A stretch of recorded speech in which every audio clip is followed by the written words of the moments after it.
to me is the crux of everything. Ua mau, ke ia o ka aina, I ka pono o Hawai'i. And so the fake state needs to stop using that motto with such blatant disregard for the meaning. Millicent Cummings is my name, and I'm not going anywhere, and none of these people are going anywhere. And we are going to call on those who call themselves representatives to actually represent us. In order for you to actually represent us in truth, you're going to have to perhaps do a little more investigating into the laws that are involved in this situation and every situation that's going to come before your desk. And there is a law of humanity.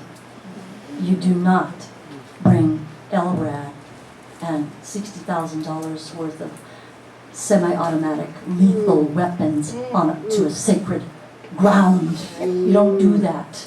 No one participates in that unless they're willingly engaged in doing harm. Not just to the Kanaka Maoli, who have somehow survived, but to everyone who loves them and the Aina.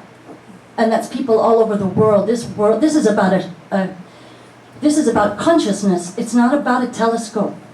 It's about spiritual wisdom, intuitive knowledge being manhandled, bullied, polluted, raped, and tossed to the road, side of the road that you are going to prevent peaceful protesters, as you call us. The people protecting your grandchildren and their grandchildren. The people protecting everyone in this room and everyone to come into any of the rooms on this Aina. And you're going to bombard them and put them in cages. You're going to do that with your votes. You're going to do that with what goes on in this room and every other room that you happen to be in your office to represent us, not a private entity. We've got public interest water, public trust water.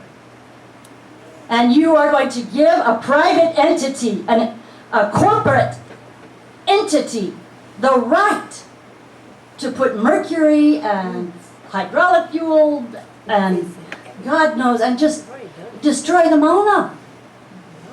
For what? Thank you. You have 30 seconds. You can stop. I'm aware of the 30 seconds I have. And thank you for, bringing us here. For this, for all of us to take off work again, and again, and again, and again, and again. You see my son right there, Maika Ipono. Remember his name because he's in heavy training to change the way we think about our connection to the Aina with our source. That's what this is about. It's about consciousness. I pray that all of us in this room and in this world let go of the patriarchal system that is shackling each one of us and strangling the lifeblood out of not just us, but the Aina too that sustains us.